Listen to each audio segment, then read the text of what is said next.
시편 24편입니다. 시편 24편.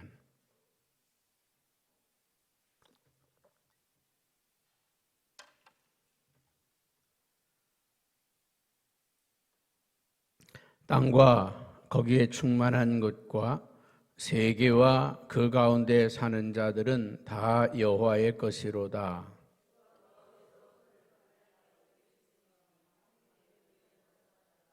여호와의 산에 오를 자가 누구며 그의 거룩한 곳에 설 자가 누구인가?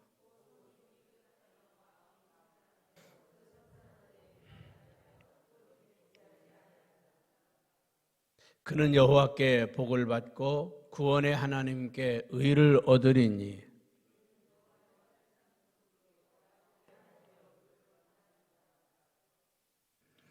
문들아 너희 머리를 들지어다. 영원한 문들아 들릴지어다.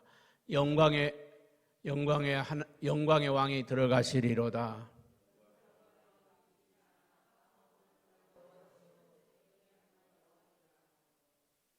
문들아 너희 머리를 들지어다. 영원한 문들아 들릴지어다. 영광의 왕이 들어가시리로다.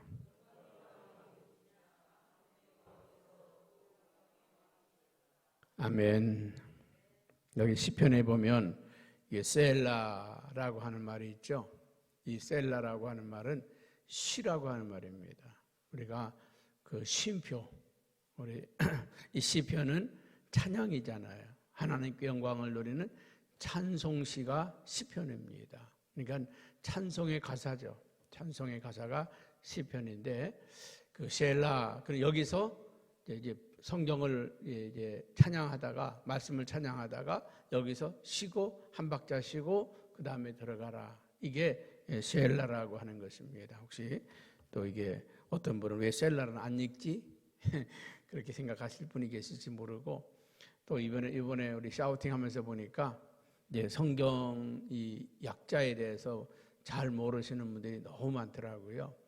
모든 성경은 다 이제 몇 장 몇 절 나가는데 시편만큼은 시편 24장 몇 절 그렇게 하지 않고 시편 몇 편, 시편만 편으로 나간다는 거 그렇게 아시면 좋을 것 같습니다. 그래서 우리가 늘 약자편은 잘 아시는 게 좋을 것 같은 생각이 들고요. 오늘 시편 24편에 있는 말씀은 이제 이 시의 제목이 여호와의 산에 오를 자. 여호와의 산에 오를 자가 누구냐? 3절에 그랬죠. 여호와의 산에 오를 자가 누구냐? 이 말은 우리가 산이다 그러면 한라산, 백두산 뭐 이런 산을 지칭할 수도 있지만 하나님의 성전, 이 하나님의 전에 들어가는 것 이런 것을 많이 의미한다고 볼 수가 있습니다. 오늘은 하나님의 성전에 들어갈 자가 누구일까? 하나님께 갈 자가 누구냐? 그런 의미의 시입니다. 이 시편 24편의 그 배경은 그 언약궤를 다윗이 왕이 되고 나서 그 백향목, 레바논 백향목으로 왕궁을 잘 지어놓고 살다 보니까 야 나는 이렇게 좋은데 편안하게 있는데 하나님의 법궤는 저 들판에 있으니 좀 내 마음이 편찮다. 그래서 이스라엘의 그 3만 명 정말 믿음 좋고 똑똑하고 잘난 사람들 3만 명을 뽑아서 법궤 이송 작전을 합니다. 새 수레를 만들고 그리고 악단을 만들고 막 준비를 해가지고 그리고 이제 법궤 이송 작전을 합니다. 저 들판에 아비나답이라고 하는 사람 기럇 여아림 아비나답이라고 하는 사람의 집에 법궤가 머물고 있다고 하는 걸 알고 있죠. 여러분 왜 이 법궤가 기럇 여아림 아비나답이라고 하는 사람의 집에 머물렀습니까? 예전에 블레셋이 이스라엘을 쳐들어왔죠. 블레셋이 이스라엘을 쳐들어왔을 때 그 제사장이었던 누구죠? 깜빡했네. 엘리 제사장이 그 당시에 제사장이었는데 엘리자는 나이가 많아서 늙어서 전쟁에 나갈 수가 없습니다. 그 아들 홈리와 비느하스가 이제 두 아들이 전쟁에 대신 나가죠. 전쟁에 나가는데 전쟁에서 대패를 합니다. 그래서 병사가 보고합니다.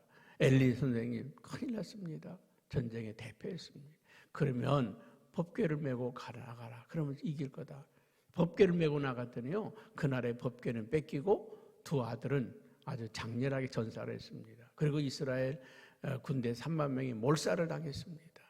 이 소식을 전해들은 이제 엘리 제사장이 흔드는 자에서 흔들흔들하다가 너무 놀래서 뒤로 넘어졌는데 목이 부러져 죽었다 그랬습니다. 그리고 이제 며느리는 아이를 낳다가 그 소식을 듣고 혼절했다, 기절했다 그랬습니다. 사람들은 그 아기의 이름을 이가봇, 하나님의 영광이 이 집에서 떠났다, 하나님의 영광이 이 나라에서 떠났다, 이가봇이라고 이름을 지어주게 되었습니다. 근데 이 법궤가 블레셋에 들어갔는데 이 블레셋 왕이 이 법궤를 그들의 신 다곤 신 밑에다가 딱 놓고서는 이스라엘의 신 여호와는 우리 신 다곤에게 무릎을 꿇었다. 그래서 모든 이 블레셋 사람들에게 아주 선포를 했습니다. 이스라엘의 하나님 여호와는 우리의 신 다곤 신에게 무릎을 꿇었다. 근데 그날 밤에 무슨 일이 벌어졌습니까? 이 돌로 만들어진 세워진 다곤 신당의 신이 박살이 났습니다. 완전히 돌무더기가 되어버리고 무너져가지고 돌무더기가 되고, 그리고 이 블레셋 전역에는 전염병이 돌아서 엄청나게 많은 사람이 죽거나 난리가 났습니다. 야, 대재앙이다. 이거 법궤 때문에 그렇다. 돌려보내라. 이 법궤가 돌아옵니다. 젖 먹는 암소 2마리에 의해서 수레에 실어서 돌아옵니다. 이 2마리 암소가 울면서 이 이스라엘 땅으로 걸어오죠. 그리고 이 국경지대 기럇 여아림이라고 하는 곳에 도착했을 때 아비나답이라고 하는 사람의 집 앞에 머물게 됩니다. 그래서 이스라엘 사람들은 법궤가 돌아왔다고 너무 좋아했습니다. 이 법궤가 갈 곳이 없어요. 이제 갈 곳이 없습니다. 그래서 그 집에 법궤를 내려놓고 거기에서 그 소를 잡아서 제사를 번제를 드리고 이제 머물렀는데, 자 이제 그때부터 시작해서 사울 왕이 될 때까지 한 20년이 흘렀습니다. 그리고 사울이 몇 년 동안 왕을 했습니까? 40년 왕을 했습니다. 60년이 지났습니다. 그리고 다윗이 왕이 되고 나서 궁궐을 건축하고 나라를 정비하는 동안에 적어도 6, 7년의 세월이 흘렀을 것입니다. 적어도 60년에서 70년 동안의 세월 동안에 이 법궤는 기럇 여아림 아비나답이라고 하는 사람의 집에 머물러 있었습니다. 엘리 제사장 때부터 다윗이 즉위한 때까지 60 내지 70년을 머물러 있게 되었습니다. 이게 다윗이 이 법궤를 이송 작전을 하는데 무슨 일이 벌어졌습니까? 여기에 보면은 이 법궤가 오벳 에돔이라고 하는 사람의 집 앞에 오니까 막 이 소들이 뛰었습니다. 그러니까 법궤가 넘어지려고 하죠. 뒤에서 뒤에서 따라가던 우사가 법궤를 딱 붙잡았습니다. 붙잡는 순간 그 자리에서 즉사를 했습니다. 그러면 아비나답이라고 하는 사람은 60년에서 70년 동안 법궤를 모셨는데 결과가 뭡니까? 아들이 죽는 것으로 끝이 났습니다. 60년, 70년 동안 이 법궤를 모시고 있었는데 그 집에는 아무 일도 일어나지 않았다. 기적 아닙니까? 뭐냐? 예수를 60년, 70년 믿었는데 그 집에 아무런 일도 없었다. 마지막 결과는 아들이 죽는 것이었다. 그러면 그 집이 60년 내지 70년 동안 하나님을 모신 결과가 그거 아닙니까? 우리가 신앙생활에 대비해보면 똑같습니다. 60년, 70년 예수 믿었는데 그 집에 아무런 변화가 없었다. 아들이 죽는 것으로 끝났다. 그러면 그 사람의 신앙생활이 어떻다는 것입니까? 그런데 그러니까 이 우사가 죽고 나니까 다윗이 두려워가지고 야, 법궤를 함부로 하면 안 되는구나. 그 자리에 놓고서 다 철수했습니다. 그리고 오벳 에돔의 집에 법궤가 머물렀는데 몇 달 동안 그 집에 복을 받았다. 이스라엘 온 나라가 알 만큼 큰 복이 임했다. 놀랬습니다. 야, 어떻게 된 거냐? 저 아비나답은 법궤 60년, 70년 동안 모시고 있었다가 죽고, 어떻게 오벳에돔은 몇 달 동안에 법궤를 모시고 있으니 저렇게 복을 받았느냐? 서기관들이 성경을 찾아 읽기 시작했습니다. 성경을 읽어보니까 법궤는 수레에 싣고 오는 게 아니고 어깨에 메고 오는 것이다. 어깨에 메는데 이 법궤를 메는 자들이 있다. 그들이 누굽니까? 고핫 자손들이다. 고핫 자손들이다.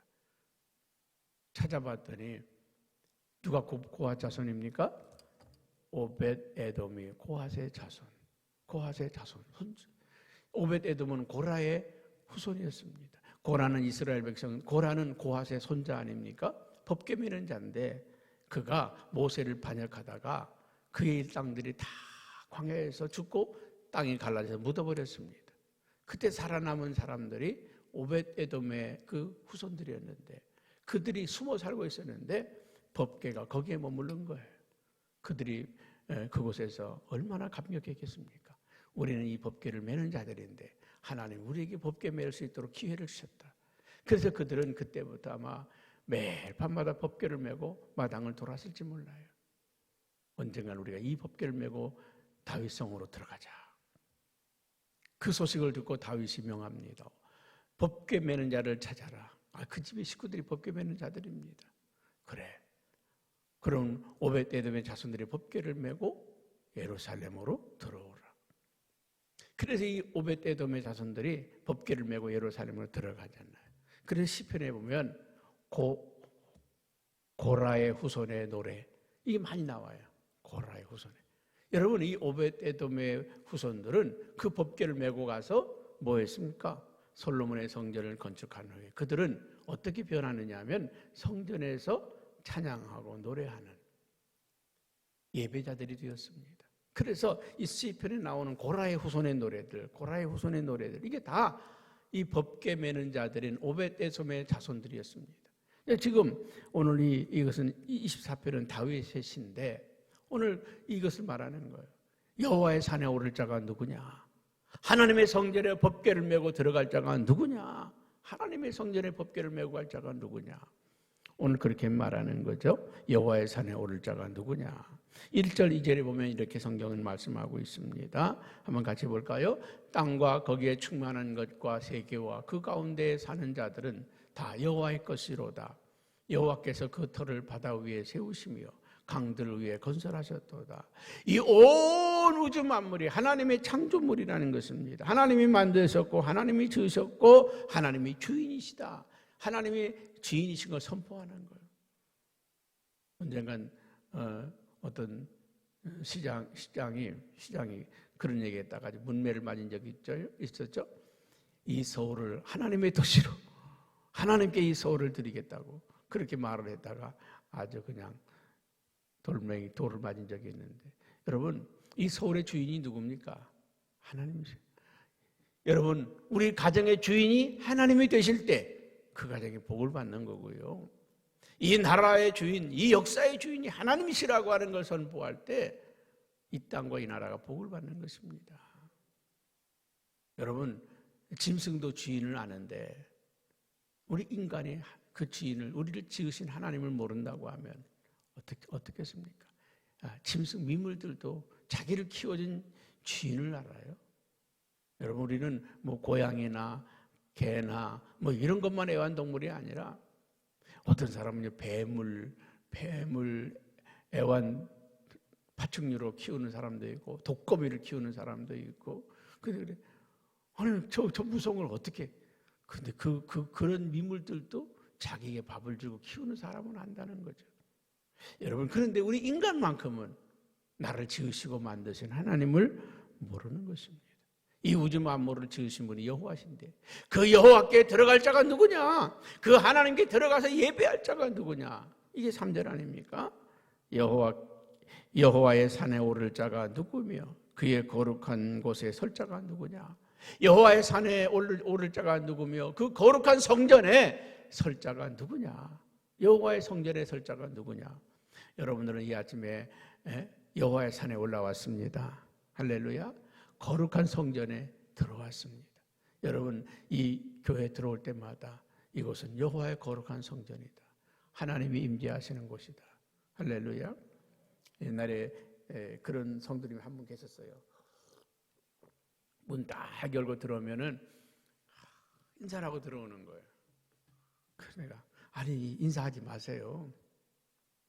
그냥 들어오시면 돼요. 그랬더니 그래서 내가 여기 강단에서 이렇게 받아야 되잖아요. 하지 마세요. 그랬더니 깜짝 놀랄 얘기를 나 목사님께 인사한 거 아니에요.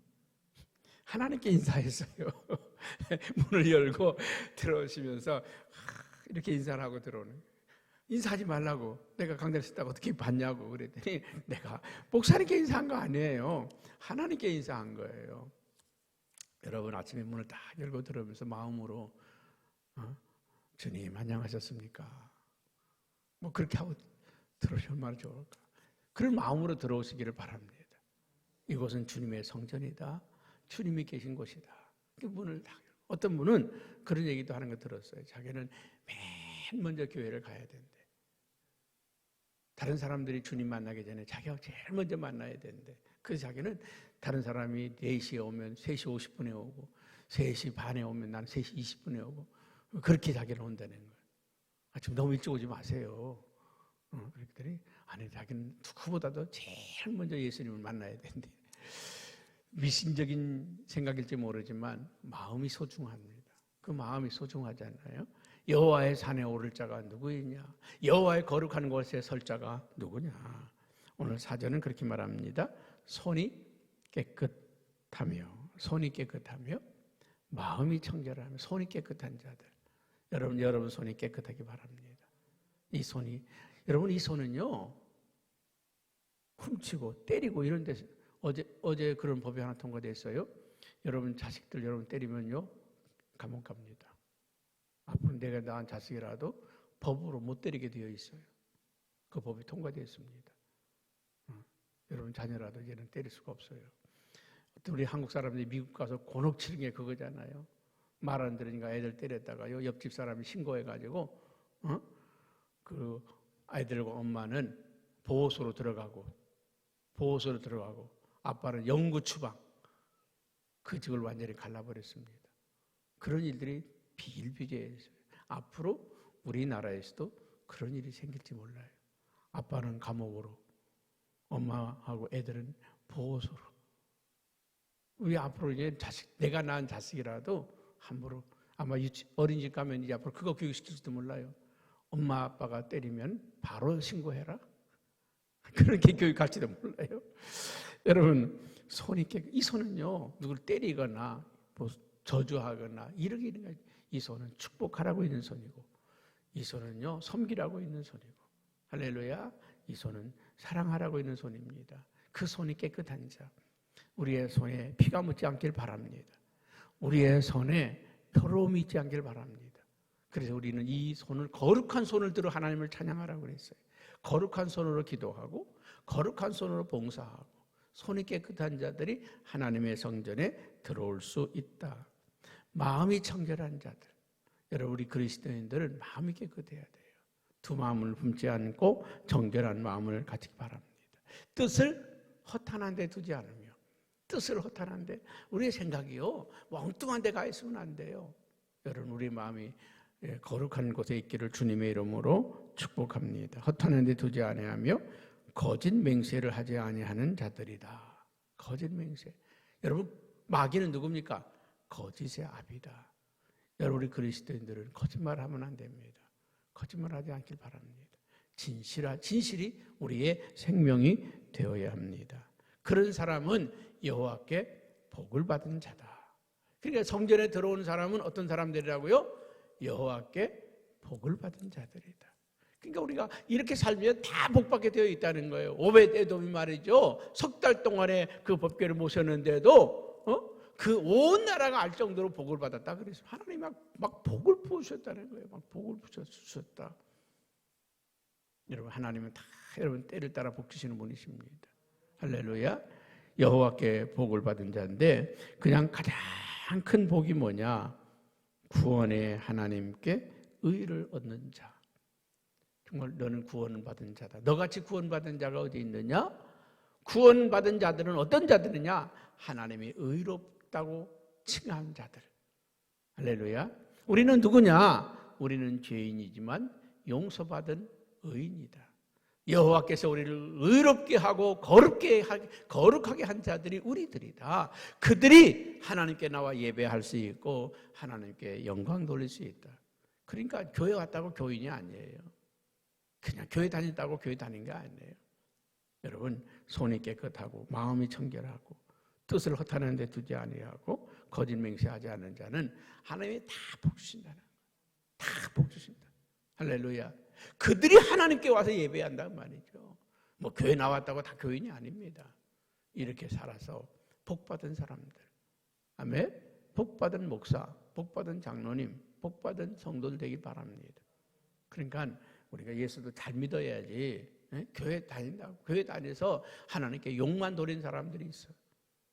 바로 살지 못해서, 진실하지 못해서, 거짓되어서, 불의해서, 악해서 하나님께 영광을 돌리지 못할 뿐만 아니라 영광을 가리고 또 교회를 욕먹게 하고. 그런 사람들 하나님께 말하죠. 야, 내쳐라. 저들의 교회에 들어올까 무섭다. 문 닫아라, 문 닫아라. 성경 사우팅 하다 보면 그런 말씀 나와요. 이 더러운 자들이 교회에 들어오는 것이 들어오지 못하게 문을 닫아라, 문을 닫아라. 그래서 오늘 어쩌면 이 코로나19를 통해서 하나님은 교회를 청소하고 있는지도 몰라요. 교회를 정결하게 하고 있는지도 모릅니다. 우리가 이 교회는 세상으로부터 거룩해질 때 교회가 교회 되는 줄로 믿습니다. 아멘. 우리 넘어가서 8절 말씀을 한번 같이 읽어봅니다. 영광의 왕이 누구시냐? 강하고 능한 여호와시요 전쟁에 능한 여호와시로다. 영광의 왕이시라는 거예요. 우리 가면은 하나님은 영광의 왕이시라. 영광의 왕이시다. 문들아 머리 들지어다. 영원한 문들아 들릴지어다. 영광의 왕이 들어가시리로다. 문들아 머리 들지어다. 활짝 열어라. 하나님이 들어가신다. 너의 집에 들어가신다. 너의 가정에 들어가신다. 성현교회에 들어가신다. 대한민국에 들어가신다. 영광의 왕이 들어가신다. 문들아 머리 들지어다. 영원한 문들아 들릴지어다. 영광의 왕이 들어가시리로다. 여러분, 늘 우리가 기도할 때마다 우리 교회에 주님이 왕이십니다. 우리 가정에 주님이 왕이십니다. 주인이십니다. 내 삶의 주인이 주님이십니다. 매일매일 고백하세요. 매일매일 고백하시기 바랍니다. 나의 생명의 주인은 누구라고요? 주님이십니다. 그 선포하면요, 그분이 나의 주인이 되어주셔. 우리 자녀의 주인 되어주시고 우리 가정의 주인이 되어주시면 그분이 다스리셔. 그분이 다스리시면 문제가 되지 않아요. 걱정거리가, 염려거리가 있을 수가 없어요. 그분이 다 하십니다. 할렐루야. 그래서 우리는 늘 아름다운 신앙의 고백은 주께서 하십니다. 주님이 쓰십니다. 주님이 나의 왕이시라는 고백 날마다 선포하며 달려가기를 주님의 이름으로 축복합니다. 또 90절에 그랬죠. 영광의 왕이 누구시냐? 만군의 여호와께서 곧 영광의 왕이시로다. 영광의 왕이 나타나시리로다. 영광의 왕이 들어가시리로다. 우리는 그분 앞에 나아가서 예배하자. 오늘 다윗은 왕이지만 자기가 왕이라고 하지 않았어요. 여호와가 왕이시다. 여호와가 이 나라의 왕이시다. 그분에게 그분을 높여드리고 그분을 찬양하자. 그래서 이 하나님의 성전에 들어가면서 이제 예배하러 가는 자들이 이 찬양, 영광의 왕이 들어가시는 도다. 영광의 왕이 들어가시는 도다. 영광의 왕이 임재하시는 도다. 막 선포하면서 예배를 시작하는 거예요. 우리가 이제 예배할 때 뭐 그런 찬양도 하죠. 예수 우리 왕이여 이곳에 오소서. 이곳에 주님이 왕으로 오시옵소서. 우리가 예수님을 예배합니다. 찬양합니다. 이게 20편의 시라는 것입니다. 오늘 영광의 왕이신 예수님께서 우리와 함께 하시고 우리 인생을 축복하시고 다스리심을 고백하며 나가는 이 하루가 되기를 주님의 이름으로 축복합니다.